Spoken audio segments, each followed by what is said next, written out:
Good morning class. তো আজকে দেখো আমরা ইতিহাসের গতকাল 5 নম্বর সেট অবধি দিয়েছিলাম, আজকে 6 নম্বর সেটটা আমরা দেখে নেব। তো সবাই দেরি না করে টেস্ট পেপার, খাতা, পেন নিয়ে বসে যাও।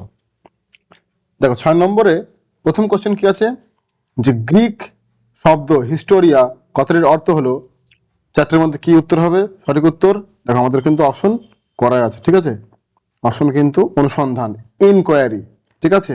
এটা কিন্তু আমাদের অনুসন্ধান উত্তর হবে। নেক্সট আমরা কি দেখে নেব, যে ছেড়ে আসা গ্রাম, ঠিক আছে? আমাদের এখানে সব আমাদের ইয়েগুলো করাই আছে, সুতরাং তোমরা একটু জাস্ট চোখ বুলিয়ে নেবে। দেখো ছেড়ে আসা গ্রাম স্মৃতিকথাটি রচয়িতা হলেন কে?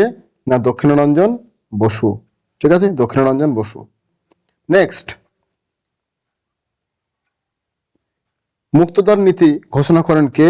স্যার জন হে, ঠিক আছে? স্যার জন হে মুক্তদার নীতি ঘোষণা করেন কে? ঠিক আছে, এর মধ্যে তোমরা মনে রাখবে। তিয়েনশিনের সন্ধি স্বাক্ষরিত হয় 1858 খ্রিস্টাব্দে কিন্তু তিয়েনশিনের সন্ধি। নেক্সট, ফারুক সিয়ারের ফরমান জারি হয়েছিল কত সালে? 1717 ফারুক সিয়ারের ফরমান। তারপর সিমনসিকের সন্ধি স্বাক্ষরিত হয়েছিল 1895, 1895। নেক্সট, বোর্ড অফ রেভিনিউ প্রতিষ্ঠা করেন কে? Warren Hastings, Lord Warren Hastings board of revenue গঠন করেন। এরপর আমরা দেখে নেব যে যে ছক, আমাদের দুটো ছক থাকবে, সেই ছকগুলো আমাদেরকে মেলাতে হবে, ঠিক আছে? এবার আমরা অ্যারো চিহ্নটা ইউজ করতে হবে। দেখো আমিনি কমিশন কে? Warren Hastings. মহলওয়ারি বন্দোবস্ত এলফিনস্টোন। 76-এর মন্বন্তর, এ সময় বাংলার গভর্নর লর্ড কার্টিয়ার ছিল। চা কমিটি লর্ড কিন্তু বেন্টিং। তাহলে আমাদের সঠিক উত্তর কিন্তু কি হয়ে যাবে? অপশন সিটা কিন্তু আমাদের সঠিক উত্তর হয়ে যাবে। নেক্সট, মেকলে, হ্যাঁ, কলকাতা বিশ্ববিদ্যালয়ের প্রথম উপাচার্য কে ছিলেন? স্যার জেমস উইলিয়াম কোলভিল, প্রথম উপাচার্য, ঠিক আছে? এবং আচার্য ছিল লর্ড উইলিয়াম বেন্টিং, ঠিক আছে? এবং উপাচার্য হলে এটা কিন্তু লর্ড জেমস উইলিয়াম কোলভিল হবে। তারপর কেশবচন্দ্র সেনকে ব্রহ্মানন্দ উপাধি দিয়েছিলেন কে? দেবেন্দ্রনাথ ঠাকুর। রবীন্দ্রনাথ ঠাকুরের বাবা দেবেন্দ্রনাথ ঠাকুর কিন্তু কেশবচন্দ্র সেনকে ব্রহ্মানন্দ উপাধি দিয়েছিলেন। তারপর আমরা দেখব যে বড়লাট কার্যনির্বাহক পরিষদের প্রথম ভারতীয় সদস্য কে ছিলেন? সত্যেন্দ্র প্রসন্ন সিনহা। তারপর দেখে নেব যে মিরাট ষড়যন্ত্র মামলা শুরু হয়েছিল কত সালে? শুরু হয়েছিল 29, শেষ হয়েছিল 33-এ, ঠিক আছে? নেক্সট, সিডিশন কমিশনের সভাপতি কে ছিলেন? লর্ড স্যার সিডনি রাওলাট, ঠিক আছে? সিডিশন কমিশন বা রাওলাট কমিশনের আরেক নাম, ঠিক আছে? এরপর আমরা নেক্সট কি দেখে নেব, দেখো সিঙ্গাপুরে আনুষ্ঠানিকভাবে আজাদ হিন্দ ফৌজ গঠিত হয় কত সালে? সিঙ্গাপুর আনুষ্ঠানিকভাবে আজাদ হিন্দ ফৌজ গঠিত হয় কত সালে? 1942 সালে 1 সেপ্টেম্বর, ঠিক আছে? নেক্সট উত্তর আমরা দেখে নেব, ইন্দোনেশিয়া স্বাধীনতা লাভ করে 1949 সালে। ইন্দোনেশিয়া কিন্তু গট ইন্ডিপেন্ডেন্স। এরপর আমরা আবার একটা ছক আছে, এখানে আমরা আবার আর চিহ্ন দিয়ে বুঝে নেব। দেখো তাম্রলিপ্ত জাতীয় সরকার, এটা হবে সতীশচন্দ্র সামন্ত। ভারত ছাড়ো আন্দোলন Gandhiji. Cripps mission Stafford Cripps. গান্ধীপুরী মাতঙ্গিনী হাজরা। তাহলে আমাদের সঠিক উত্তর এখানে হয়ে যাবে অপশন বি। এরপর ন্যাটো জোটের সদস্য ছিল না এমন একটি দেশ। ন্যাটো জোটের সদস্য ছিল না মানে প্রাথমিক কালে যখন ন্যাটো তৈরি হয়, প্রতিষ্ঠিত হয়, তখন ন্যাটোর সদস্য ছিল না কে? কিউবা, একমাত্র সমাজতান্ত্রিক দেশ যে কিনা সোভিয়েত ইউনিয়নের কাছাকাছি দেশ ছিল, মানে সোভিয়েত ইউনিয়নের আদর্শে উদ্বুদ্ধ ছিল কিউবা, তাই জন্য কিউবা বাদ এখানে। মাইলাই ঘটনা, এটা আমরা সবাই জানি, ভিয়েতনামের একটা গ্রামের নাম মাইলাই, সেখানে যে বিভৎস ঘটনা ঘটেছিল মাইলাই, সেটা। ইসরায়েলের প্রথম রাষ্ট্রপতি কে? ডক্টর ওয়াইজম্যান কিন্তু ইসরায়েলের প্রথম রাষ্ট্রপতি। নেক্সট, জোট নিরপেক্ষ দেশগুলির প্রথম শীর্ষ সম্মেলন ইন্দোনেশিয়ার বান্দুং নামক শহরে। তারপর বাংলাদেশের মুক্তিযুদ্ধের সময় পাকিস্তানের শাসক কে ছিলেন? ইয়াহিয়া খান। ঠিক আছে, ইয়াহিয়া খান, ইয়াহিয়া খান। তো সার্কের প্রথম সম্মেলন কোথায় অনুষ্ঠিত হয়েছিল? বাংলাদেশের রাজধানী ঢাকাতে সার্কের প্রথম সম্মেলন। ঠিক আছে, এবং সার্কের যদি বলে সার্কের সদস্য তাহলে কিন্তু নেপালের কাঠমান্ডু হবে, এটা উত্তর। ঠিক আছে, এরপর দেখো, নেহেরু মহালানবিশ মডেল নামে পরিচিত পঞ্চবার্ষিকী পরিকল্পনা কোনটা? প্রথম প্রথম প্রথম। তারপর নেহেরু নেহেরু লিয়াকত চুক্তি স্বাক্ষরিত হয়েছিল 1950 সালে, কিন্তু পাকিস্তানের প্রধানমন্ত্রী লিয়াকত আলী এবং ভারতের প্রধানমন্ত্রী নেহেরুর সঙ্গে কিন্তু নেহেরু লিয়াকত চুক্তি স্বাক্ষরিত হয়েছিল। এরপর আমরা কি দেখব না এসএ কিউ। ঠিক আছে, এসএ কিউ এর উত্তরগুলো আমরা এবার দেখে নেব। দেখো, প্রথম কোশ্চেন কি আছে না আফ্রিকা কেন অন্ধকারাচ্ছন্ন মহাদেশ বলা হয়? আফ্রিকাকে কেন অন্ধকারাচ্ছন্ন মহাদেশ বলা হয়? এর উত্তরটা আমরা খুব সহজভাবে জেনে নেব। দেখো, আমি বলছি, তোমরা লিখে নেবে। 19 শতকের মধ্যভাগের আগে পর্যন্ত আফ্রিকার অধিকাংশ অঞ্চলই ইউরোপের মানুষদের কাছে অচেনা ও অনাবিষ্কৃত ছিল। তাই এই বিশেষ কারণের জন্য আফ্রিকাকে অন্ধকারাচ্ছন্ন মহাদেশ বলা হয়।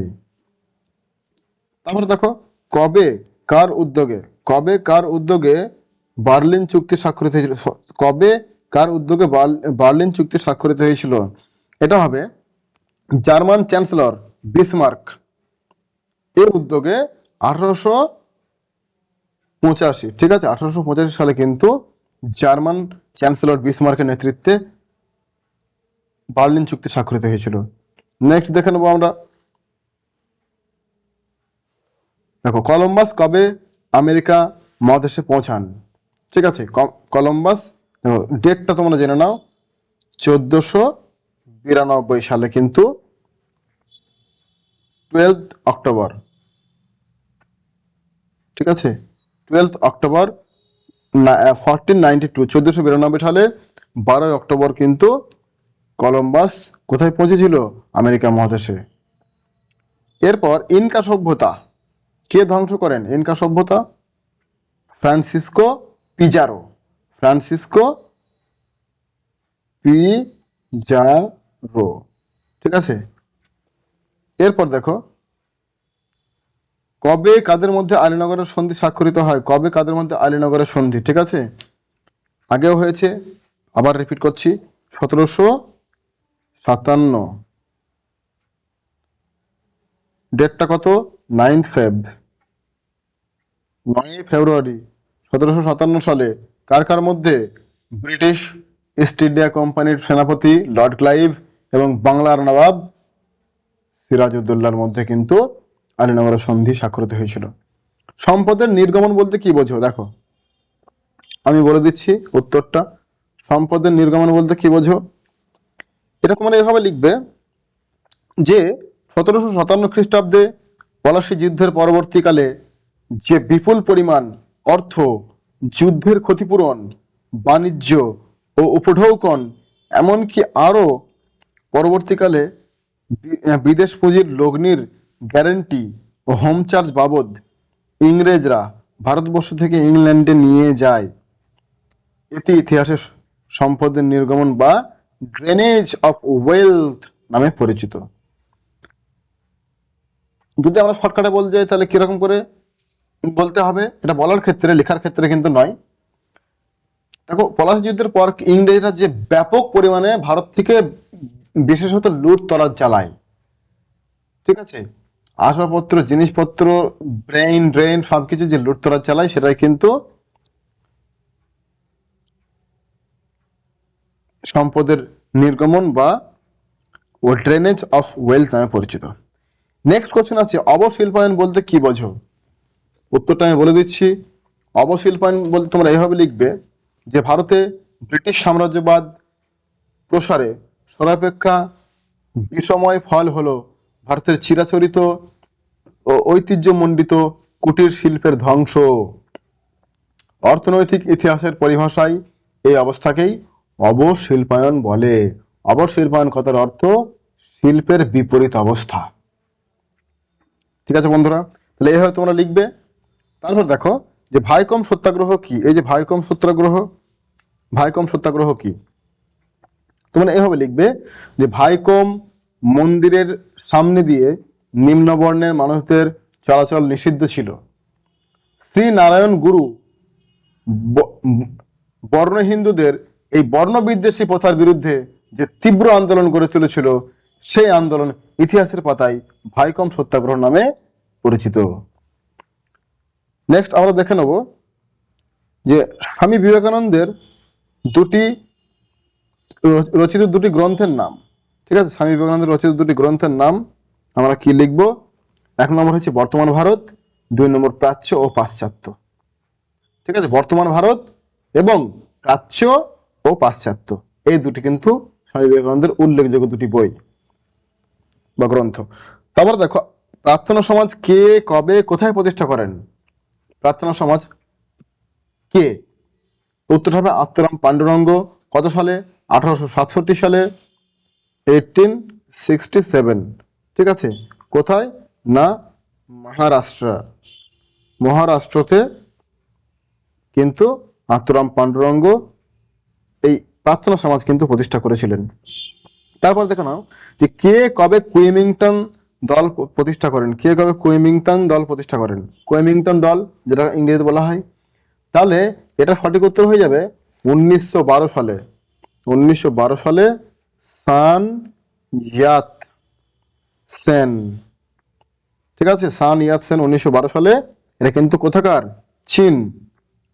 চীনের কিন্তু একটা পার্টি ছিল কুইমিংটন। তারপর কিন্তু communist party, Chinese communist party, যার নেতৃত্ব দিয়েছিল মাও জেদং। ঠিক আছে, সে ইতিহাস আলাদা। তো যাই হোক, নেক্সট কোশ্চেন আমরা দেখে নেবো যে সত্যবিলোপ, অধীনতামূলক মিত্রতা নীতির দুটি শর্ত। দেখো খুব সহজভাবে বুঝে নেবে অধীনতামূলক মিত্রতার দুটি শর্ত। 1 নম্বর, অধীনতামূলক মিত্রতায় আবদ্ধ দেশীয় রাজ্যগুলিকে কোম্পানির বশ্যতা স্বীকার করতে হবে। 2 নম্বর, সংশ্লিষ্ট দেশীয় রাজ্যগুলিকে একদল ইংরেজ সৈন্য এবং একজন ইংরেজ রেসিডেন্ট রাখতে হবে। ঠিক আছে, এই দুটি হলো অধীনতামূলক মিত্রতার দুটি অন্যতম শর্ত। নেক্সট কোশ্চেন আমরা দেখে নেবো যে সত্যবিলোপ নীতি কি। এটাও দেখো, এই চ্যাপ্টারের কোশ্চেনগুলো একটু বড় বড় আছে এবং একটু ডিফিকাল্ট আছে, আমাদের মনে হতে পারে, কিন্তু এরকম কোশ্চেন আমাদেরকে সলভ করতে হবে। তারপর দেখো অধীনতামূলক সত্যবিলোপ নীতি কি হলো। 1848 সালে লর্ড লর্ড ডালহৌসি ঘোষণা করেন যে, কি ঘোষণা করেন? কোনো ব্রিটিশ আশ্রিত দেশীয় রাজ্যের রাজা অপুত্রক অবস্থায় মারা গেলে সেই রাজ্যটি সরাসরি ব্রিটিশ সাম্রাজ্যভুক্ত হবে। এই নীতি সত্যবিলোপ নীতি নামে পরিচিত। তারপরে দেখো 10 নম্বরটা, কুনবি বা পতিদার নামে কারা পরিচিত? খুব ভালো করে তোমরা শুনে নেবে। দেখো, পতিদার কথার অর্থ হলো জমির মালিক। গুজরাটের কুনবি সম্প্রদায়ের এক কৃষক শ্রেণী ব্রিটিশ সরকারের প্রবর্তিত ভূমি রাজস্ব ব্যবস্থার ফলে জমির মালিক হয়ে ওঠে এবং আর্থসামাজিক অগ্রগতি ঘটায়। এরাই কুনবি বা পতিদার নামে পরিচিত।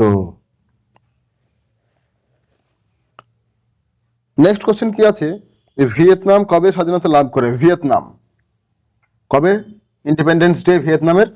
1945, 2 সেপ্টেম্বর। ঠিক আছে, 2 সেপ্টেম্বর 1945 সালে ভিয়েতনামের স্বাধীনতা দিবস। নেক্সট আমরা দেখে নেব যে রোম বার্লিন টোকিও চুক্তিতে স্বাক্ষর করে কারা? স্বাক্ষর করে? দেখো এখানে প্রত্যেকটা দেশের কিন্তু রাজধানী দেওয়া আছে। রোম কি হবে? ইটালি। বার্লিন কি হবে? জার্মানি। অক্ষ চুক্তি এটা কিন্তু, ঠিক আছে। তারপরে দেখো টোকিও কি হবে? জাপান। দ্বিতীয় বিশ্বযুদ্ধে এরা অক্ষ শক্তি নামে পরিচিত ছিল। তো সেই রোম বার্লিন টোকিও অক্ষ চুক্তি, তো অক্ষতে কারা কারা ছিল? Italy, Germany, Japan. এরা কিন্তু রোম বার্লিন টোকিও চুক্তি কিন্তু স্বাক্ষর করেন। তারপরে দেখো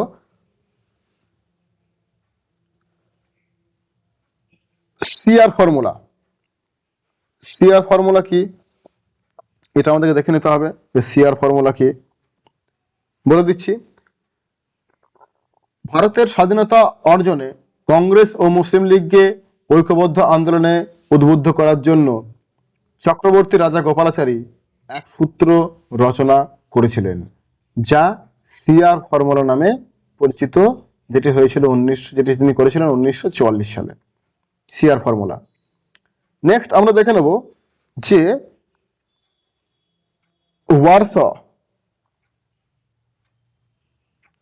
ওয়ারশ চুক্তি কবে কাদের মধ্যে স্বাক্ষরিত হয়েছিল? ওয়ারশ চুক্তি তোমরা সঠিক উত্তর বলে দেবে যে 1955 সালে। সোভিয়েত ইউনিয়ন মেন এখানে কালপ্রিট, ঠিক আছে। তো সোভিয়েত ইউনিয়নের সঙ্গে আর কারা কারা ছিল? মধ্য এবং পূর্ব ইউরোপের 7টি সমাজতান্ত্রিক ভাবধারায় উদ্বুদ্ধ 7টি পূর্ব ও মধ্য ইউরোপের দেশ, এবং এর প্রধান উদ্যোক্তা ছিল সোভিয়েত ইউনিয়ন 1955 সালে। তারপরে দেখো নেক্সট কোশ্চেন আছে কি, মার্শাল পরিকল্পনা কি? মার্শাল পরিকল্পনা দেখে নেবে যে যুদ্ধ বিধ্বস্ত ইউরোপকে আর্থিকভাবে পুনরুজ্জীবিত করার উদ্দেশ্যে মার্কিন পররাষ্ট্র সচিব জর্জ সি মার্শাল 1947 সালে 5ই জুন হার্ভার্ড বিশ্ববিদ্যালয়ের একটি ভাষণে ইউরোপকে অর্থ সাহায্যের পরিকল্পনা ঘোষণা করেন। এই ঘোষণাই কিন্তু এই পরিকল্পনা মার্শাল পরিকল্পনা নামে পরিচিত। তাই যুদ্ধ বিধ্বস্ত ইউরোপকে আর্থিকভাবে এগিয়ে নিয়ে আসার জন্য স্যার জর্জ মার্শাল যে পরিকল্পনা ঘোষণা করেছিলেন তাই কিন্তু মার্শাল পরিকল্পনা নামে পরিচিত। এভাবে তোমরা কিন্তু বলতে পারো, কিন্তু সালটা উল্লেখ করা জরুরি, 1947 সাল 5ই জুন। নেক্সট, ট্রুম্যান নীতি। ট্রুম্যান নীতি কি এটাও তোমরা দেখে নেবে। ট্রুম্যান নীতি 1947 সালে মার্কিন রাষ্ট্রপতি হ্যারি ট্রুম্যান মার্কিন কংগ্রেসের এক বক্তৃতায় আশ্বাস দেন যে যদি কোনো মুক্ত গণতান্ত্রিক রাষ্ট্র কোনো সংখ্যালঘু গোষ্ঠী বা কোনো বিদেশি রাষ্ট্র দ্বারা আক্রান্ত হয় তাহলে আমেরিকা তাদের সাহায্য করবে। রাষ্ট্রপতি হ্যারি ট্রুম্যানের এই ঘোষণা ট্রুম্যান নীতি নামে পরিচিত। নেক্সট আমরা কি দেখব যে উপনিবেশবাদ বা ডিকলোনাইজেশন বা উপনিবেশবাদ বলতে কি বোঝায়? দেখো এর উত্তরটা হবে যে দ্বিতীয় বিশ্বযুদ্ধের পর এশিয়া, আফ্রিকা, ল্যাটিন আমেরিকার বিভিন্ন উপনিবেশগুলি পশ্চিমী সাম্রাজ্যবাদী শক্তির অধীনতা থেকে মুক্তি লাভের উদ্দেশ্যে তীব্র সংগ্রাম শুরু করেন এবং তারা অনেকটা ক্ষেত্রে সফলতাও পায়। এই ঘটনায় ইতিহাসে উপনিবেশীকরণ বা ডিকলোনাইজেশন বলা হয়। তারপর দেখো তৃতীয় বিশ্ব বলতে কি বোঝো? তৃতীয় বিশ্ব খুবই ভালো কোশ্চেন, বারবার আসছে আমাদের, ঠিক আছে। এটা আমরা অনেকভাবে বলতে পারি, আমি আগের ভিডিওতেও বলেছি। কিরকম যে এশিয়া, আফ্রিকা ও ল্যাটিন আমেরিকার সদ্য স্বাধীনতা প্রাপ্ত যে দেশগুলি, উন্নয়নশীল দেশগুলি তৃতীয় বিশ্ব নামে পরিচিত। আবার একভাবে বলতে পারি জোট নিরপেক্ষ আন্দোলন সঙ্গে যুক্ত দেশগুলি তৃতীয় বিশ্ব নামে পরিচিত। আবার একভাবে বলতে পারি ন্যাটো এবং ওয়ারশ জোটের সঙ্গে যায়নি যে দেশগুলি বা স্বাক্ষর করেনি যে দেশগুলি, সেই দেশগুলি কিন্তু তৃতীয় বিশ্ব নামে পরিচিত, থার্ড ওয়ার্ল্ড, ঠিক আছে। লাস্ট কোশ্চেন আমরা কি দেখে নেব যে ভারতে অর্থনৈতিক উদারীকরণ নীতি কবে এবং কেন গৃহীত হয়? দেখো কবে প্রথম বলে দিই, 1991 সাল। এর কারণটা ঠিক তোমরা লিখবে না, এই কারণটা হলো যে ব্যাকগ্রাউন্ডে যে কারণটা হলো প্রথম উপসাগরীয় যুদ্ধে ইরাক এবং কুয়েতে যে যুদ্ধ ছিল তার ফলে পুরো দুনিয়াতে পেট্রোলিয়ামজাত দ্রব্যের যে প্রভাব পড়েছিল, তাই জন্য অনেক দেশ কিন্তু ব্যাংকরাপ্ট বা দেউলিয়া হয়ে গেছিল। এবং এই ক্ষেত্রে উত্তরটা হবে যে 1991 সালে। এবং কেন যদি বলা হয় কেন গৃহীত হয়েছিল তাহলে কি বলবে? দেখো, ভারতের অর্থনীতিকে অধিক বাজারমুখী করার এবং বেসরকারি ও বিদেশি বিনিয়োগের ভূমিকা সম্প্রসারণের লক্ষ্য নিয়ে দেশের অর্থনৈতিক নীতিগুলির উদারীকরণ করা হয়। এই সময় প্রধানমন্ত্রী কে ছিল? পিভি নরসিংহ রাও, এবং অর্থমন্ত্রী ছিলেন ডক্টর মনমোহন সিং। এনাদের উদ্যোগে কিন্তু এই ভারতে অর্থনৈতিক উদারীকরণ নীতি নিয়ে আসা হয়, যেটা একটা যুগান্তরকারী বিপ্লব ভারতের in the case of economy in India. তাহলে এই ছিল আজকে আমাদের 6 নম্বর চ্যাপ্টার বা সেট নাম্বার 6। তো পরবর্তী দেখা হচ্ছে নেক্সট ভিডিওতে। Thanks for watching.